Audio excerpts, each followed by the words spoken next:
بسم الله الرحمن الرحیم. ناظرین نن په ویډیو کې به مونږه هغه مریضانو لپاره د پرهیز ذکر کوو چې چاته فیټي لیور دی یا چا په جګر کې چربي ده چې هغه ته په خپل خوراک کې کومې تبدیلۍ پکار دي.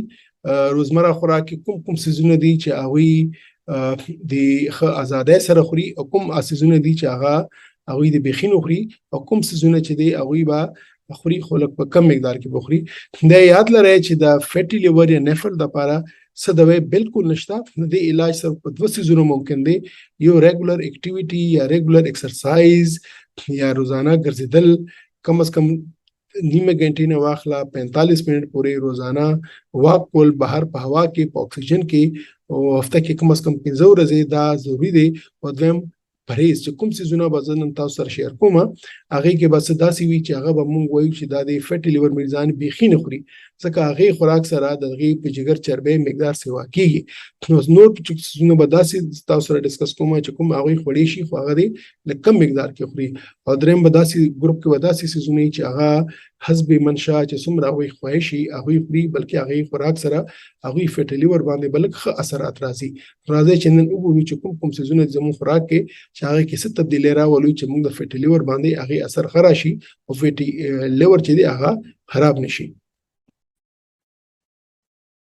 نو نن د ویډیو ټاپک ته عنوان دی ډایټري ایڈوایس ان پیشنټس وذ فیټي لیور ډیزیز چې چا کسانو په جګر فیټي لیور وی یا جګر کې چربي وی هغه به خوراک کې څه تبدیلی راولي.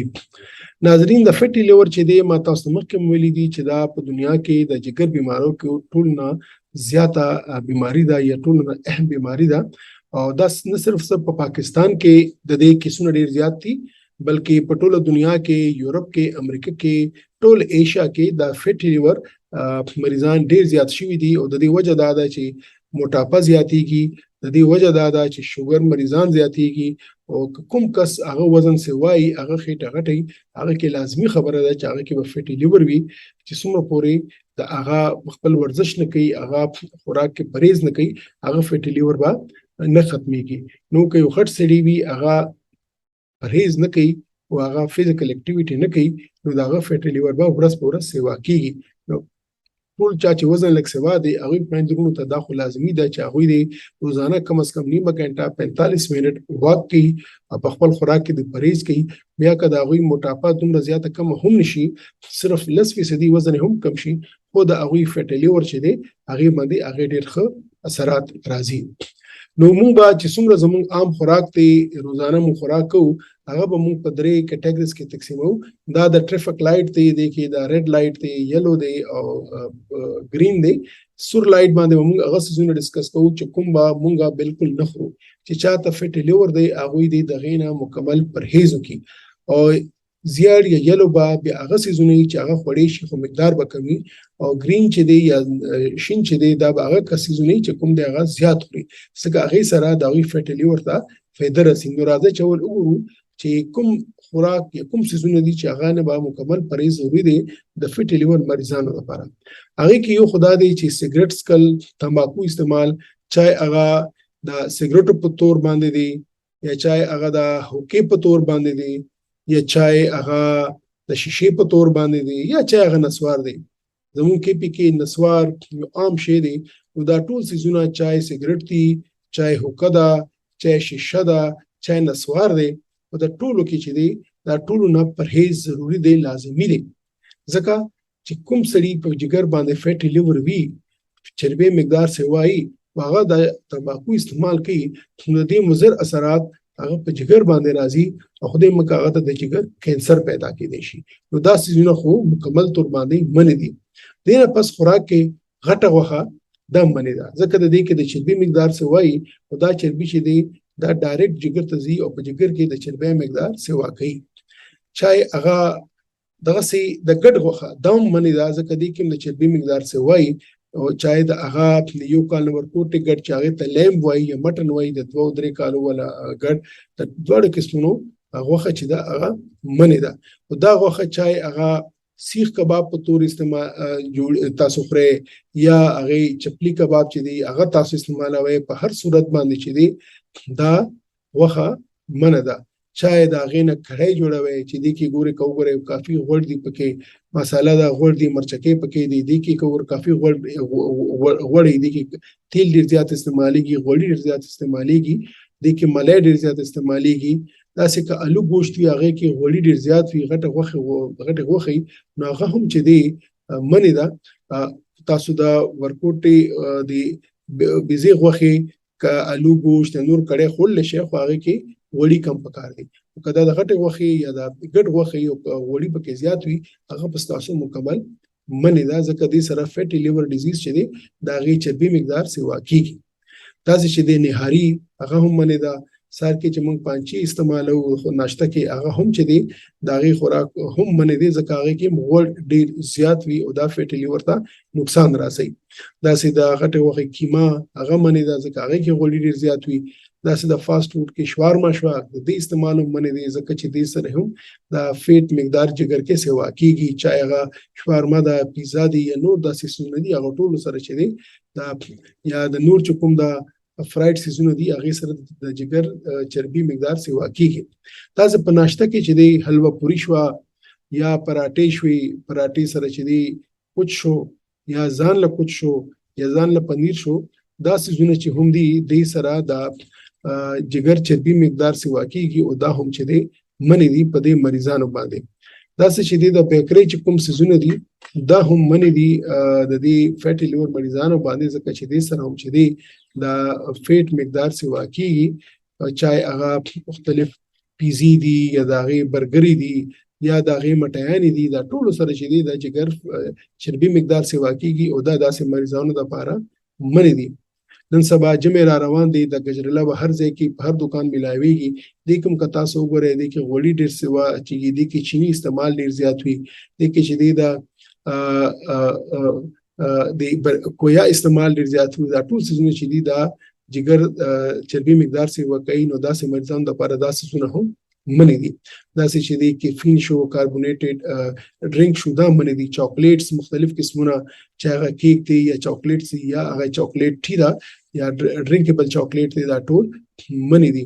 داسې روغني نان هم په دې مریضانو باندې منې دي. داسې چې دی دا پی والی چې کوم ملۍ ده دا هم داسې مریضانو باندې منې ده، ځکه چې هغې سره هم د فیټ مقدار سیوا کېږي. پی که د هغې نه ملۍ باسلی شوې نه وي هغه هم منې ده، ځکه هغې سره هم دا چربي مقدار سیوا کېږي. دا یو بل یو نوی ریسرچ چې کوم خولی دی، مخکې به دا خیال و چې دا فیټي لیور مریضان که فروټ استعمال زیاتوي نو هغوی ته فایده ده.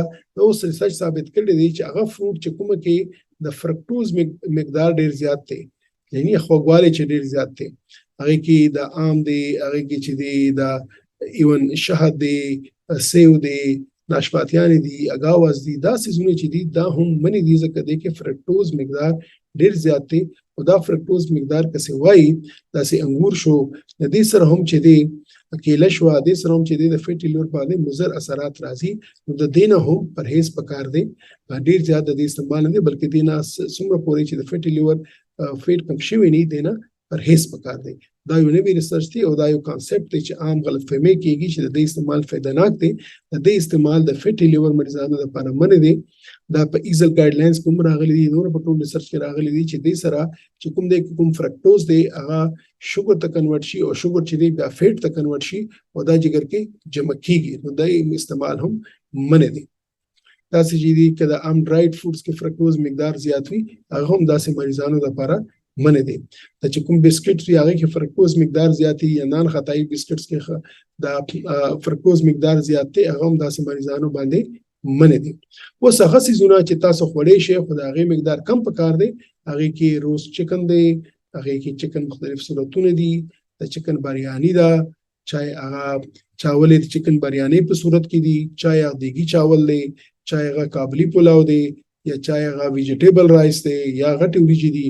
هر صورت باندې هر قسم کې تاسو خوړی شئ خو هغې مقدار کم ساتئ. داسې سموسې شو، شامي کباب شو، دا هم تاسو خورئ خو د هغې مقدار لږ کم ساتئ. داسې نن سبا د جمع را روان دی، د ډرای فروټ ټایم دی، نو دا هم تاسو خوړی شئ، منې نه دي خو مقدار یې کم ساتئ. داسې مختلف قسم کې نانز دي، چای زیره نان دی، عام ساده نان دی یا د طبخي نان دی، هغه هم تاسو استعمالولی شئ خو د هغې مقدار تاسو کم استعمالوي. تاسو چې د ماستو شملې شوي دا استعمالوي د دې مقدار کم مقدار کې استعمال پکار دي ځکه د کوم کډیر مقدار استعمالوي نو وړي پکې زیاتی او د کې فیټ راځي. دا چې دی دا په والا چې میټه دا چې هغه کې کیر دی یا هغه کې مطلب منچې دی کدی کې دا سکیم ملک استعمال شي وي او فل ملک نه وي نو بیا هم تاسو استعمالوي په کم مقدار کې دینه څه نقصان نشته دی. چاہے کسٹرډ دی کیر دی تاسو اوس اساسونه چې کوم تاسو حسب خواهشي استعمالول شي تاسو هغه کې څه پابندي نشته نو هغه کې دا بيزي غوخه ده هغه کې د چکن غوخه ده هغه کې وایټ میټ دی چاہے دا د چکن وایټ میټ دی یا دا فش دی مهي دی هغه استعمالوي. تاسو کور کې چې کوم نور سيزونه دي مثلا چولا چاټ دی دہی بلې دی هغه استعمال تاسو باندې من نه دی چې څومره تاسو ضروري وړي تاسو کولی شئ. تاسو چې دی کومه چای شو دا هغه تاسو استعمالول شئ. انډا هغه تاسو بالکل خوړې شي خو دا هغه زیړ لري کوي هغه سپین خوري هغه آیا تاسو جوش کړي یا بوایل خوري یا هغه نه تاسو املیټ جوړوي څه مسله نشته تاسو باندې پابندي نشته او هغه نه زیړ لري کول پکار دي دا ضروری دي. دا چې کوم خوراک کوي هغه کې فیټ کم پکار دی نو هغه سره هم تاسو جګر فیټ چې دی هغه کمیږي. دا چې کوم آیل استعمالوي هغه اصولا پکار دی الیو آیل دی زیتون آیل دی والنٹ آیل دی اوکیډوز آیل دی دا آیل چې کوم دی دا تیل چې کوم دی دا جګر ته د فیټ دغه چربي مقدار نه سیوا کوي بلکې هغه کمی دا اس پکار دی تاسو د دې استعمالوي. دا چې کوم دا کسان څه کورن نټس یا هول ویټ استعمالي دا غي هم پریز نشته دي. تاسو چې دی اوټ میل دی یا براون رایس دی بارلی دی بینز دی د دې استعمال هم سمنه نه دي. تاسو که تاسو د جوارو ډوډۍ یا د اوربشو ډوډۍ استعمالوي هغه هم منی نه دي تاسو استعمالول شي. کلم تاسو پیس کې هغه سکیم مل کوي ځکه هغه نه ملې لري کوي چې ملې ته نه لري بیا څه مسله کې نشته بیا خاص تاسو فټ لیورته مسله نه کوي. دا چې څومره چې سبزی دي اټول سبزی بلکې تاسو ته فائدہ درکوي هغه مقدار څه واخره هغه کې به فائدہ دی چې تاسو لوګه به پوره کیږي او بیا تاسو به چې لوګه پوره شي نو تاسو به نور چې کوم د ان هیلدي سيزونه دي یا ډېر فټي سيزونه دي هغه د بس تاسو زړه نه کیږي او چې هغه تاسو زړه نه کیږي هغه تاسو نه خورئ تاسو په فټ لیور باندې به اثرات لري. نور کې سبزی چایغه ګوبي دی یا گاجر دی ټماټر دی لہسن دی کالی فلاور کوم قسم دی دا ټول تاسو خوړې شي په دې باندې تاسو باندې نشته چې هغه برکولیز دی هغه کې بیل پیپرز دی هر څه تاسو خوړې شي ساګ دی هغه کې څه مسله نشته تاسو خورئ بلکې خمیدار کې خورئ دې سره تاسو لوګم ختميږي او تاسو جګر فیټ هم نه خرابېږي. شو دا ډېر ضروری دی دا یاد ساتئ. دین علاوه چې دی سلاد دا د استعمال زیات کوي ځکه دې سره تاسو معده ډکیږي او تاسو ان هیلدي خوراک پسې نه ځي. دا ضروری خبره ده. یو بل چې امپورټنت خبره ده چې دا ریسرچ ثابته کړې ده چې د فټ لیور مریضان چې کله کافي سکي او بلیک کافي چې هغه کې دوی په یا کریم نه اچولې نو دیم د هغه په جګر باندې په فټ لیور باندې ښه اثرات لري. اگر چې ریسرچ خو دا وایي چې کم از کم 3 سلور کپ کافي روزانه پکار دی او کدرې سلور کپ پنی یو کپ هم تاسو سکه نو هغه کې تاسو چینی نه اچوي هغه کې تاسو ترخه کافي سکه تاسو کې په نه اچوي نو هغه تاسو په جګر باندې ښه اثرات راځي. دین علاوه چې کوم دا ادرک چې دی هغه تاسو استعمالول شي هغه هم څه نقصان نشته دی. شین چې هغه څه نقصان نشته دی بلکې فایده لري تاسو فټ لیور لپاره. نور کوم هربل ټیز دی هغه تاسو استعمالول شي هغه هم تاسو جګر باندې ښه فایده لري. ناظرین نن په ویډیو کې موږ وکتل چې هغه خوراک کې کوم سيزونه دي چې هغه موږ بخینه خورو او کوم داسې سيزونه دي چې هغه موږ پړې شو په کم مقدار کې وکړو چې هغه ما یلو پلایټ باندې خوري او کوم داسې خوراک سيزونه دي چې هغه موږ زیات استعمالو زموږ د فټ لیور وی او خو دا یاد لرئ چې سر خوراک نه خبره نه جوړيږي. تاسو بل لازمن ایکسرسایز کوئ تاسو بل لازمن واک کوئ हफ्ता کې کم از کم 15 ورځې روزانه نیمه غنټه نه والا 45 منټ پورې ودا واک چې دا اصولا پکار دي چې بهر اوپن ایر کې وی چې اکسیجن کې سوای د سره تاسو د بدن کیلورز استعمالېږي تاسو فیټ استعمالېږي تاسو چربي سوځي چې کله تاسو بدن نه چربي سوځي د جګر نه د چربي زی او جګر نه چربي موبیلایز شي.